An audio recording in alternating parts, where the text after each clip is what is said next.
What's one comeback you've used in life that was so smooth you still grin when you think back on it? Mine was during a breakup argument. In her fit of anger, she shouted at me I faked every single orgasm I had with you. To which I replied I was too busy enjoying my own to notice. The look of rage on her face at that was worth having her throw my PlayStation at me.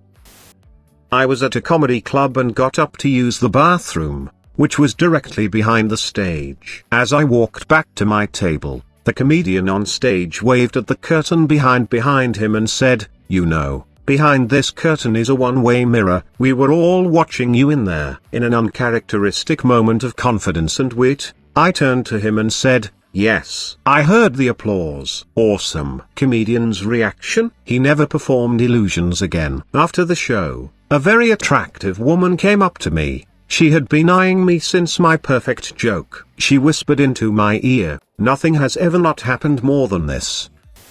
I was a witness to a murder in which I was one of the people that they tried to kill. Years later after it happened, I get a call I needed to testify as they had caught the assholes. After several minutes of questioning, the DA asked me what I was thinking after they shot at me. Thinking to myself, how you answer a blatantly obvious and ridiculous question. The only response I could come up with was shit. The entire court started laughing, including not only every juror, but the DA, the defense attorney and the judge. Even the stenographer was laughing so hard she stopped typing. I'm fairly certain I'll never get another zinger like that again. Beautiful. Also, congrats on not being murdered. In middle school, this dude threatened to throw me in a dumpster. I replied I wouldn't want to impose on your family, but thanks. And then he attacked. I really liked anime, and so bullies in school often taunted me with bullshit about Pokemon. One day in math class, a guy turned around and said, "I've caught all the Pokemon, what about you?" Me, "Really? Have you caught chlamydia yet?" Him, "Of course I have." Best part was, a girl in front of him turned around and said, "Dude, that's a vaginal disease." He looked so ashamed. I'm getting ready to leave happy hour and see that my coat is still on the bar stool that I was at earlier, but now is being sat on by the CEO, and my bag was on the bar next to him. So I walk over and somewhat sheepishly, I was pretty low on the totem pole, say excuse me to get my coat, and when I go to grab my bag, he grabs it and says, winking at the CFO, "It's cool, we've already been through your bag, there's no money in there." Without even thinking I said, "Yeah, we're gonna have to have a talk about that." They burst out laughing, and after that, I was cool with the CEO. True story. Not mine but my sister's. She was about 4 and wanting to play kitchen in her room. She grabbed some cereal boxes from the kitchen and put them in her room. My mother, in trying to explain why it wasn't acceptable, said the cereal will bring ants. Do you want ants in your room? My sister, not missing a beat, replied, "Do you want ants in your kitchen?" This story still gets brought up at family gatherings 20 plus years later. I was conversing with a friend about video games in the school cafeteria when a loud, overweight girl starts, loudly, talking about how all guys who play video games are nerds. I shoot her a look and say, "I guess I'm a nerd." Then she rolls her eyes and says, "Tell me something I don't know, freak." Off the top of my head I reply, "Salad tastes good." I work in a supplement store. One night, as I was nearing the end of my shift and getting tired of talking to people, a young guy and his buddy walk in, and the guy decides he's going to be Mr. Funny Man and make jokes about all the products. I hate when people do this, because A, the jokes are never funny, and B, I've heard them all before. So after humoring a few somewhat obnoxious quips from him, the guy grabs a fat burner off the shelf and holds it up at me. "Oh, look at this one. Hey, miss, is this gonna make me look way better?" To which I replied, without missing a beat, "I really hope so." His buddy and the other guys in the store just started cracking up. I hadn't meant to sound so bitchy, it just sort of came out that way. I'm usually a sap, but I was sitting in a coffee shop with some friends, plus a few people I didn't know. The girls in the group started talking about the types of guys they are into. This girl I just met said I don't know what it is, but I really love when guys are dicks to me. And before she could finish her next sentence, I say, holy shit, are you still talking? Everyone looked at me like in complete shock, but the girl gave me a grin of approval. I was at my usual bar one Halloween waiting outside for a cab when a cocktail waitress, who was outside for a cigarette, got in my face and started spewing all sorts of abuse. Apparently there was a case of mistaken identity and she had gotten word that I was messing around with her new boyfriend, who was a friend of mine. I wasn't.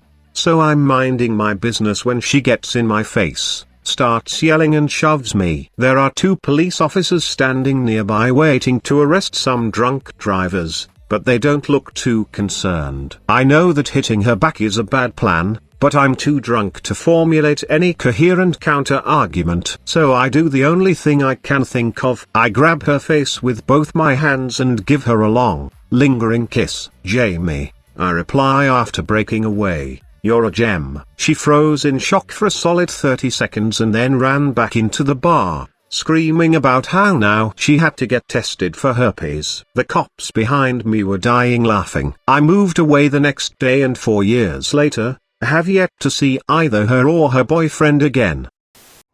I was at a bar, at a table, with some friends. A group of women, looked to be in their early 50s, sitting at a nearby table, completely hammered, which normally wouldn't be an issue. Only these ladies were literally gutting younger women with insults as they'd pass by, trying to see how many they could make cry. After about an hour or so of this happening, these women start looking for men to take home. I know this because they were nice enough to announce it out loud to the entire bar. Every few minutes, one of the women, a blonde that happened to be the ringleader of this group, kept looking over at me, trying to capture my attention.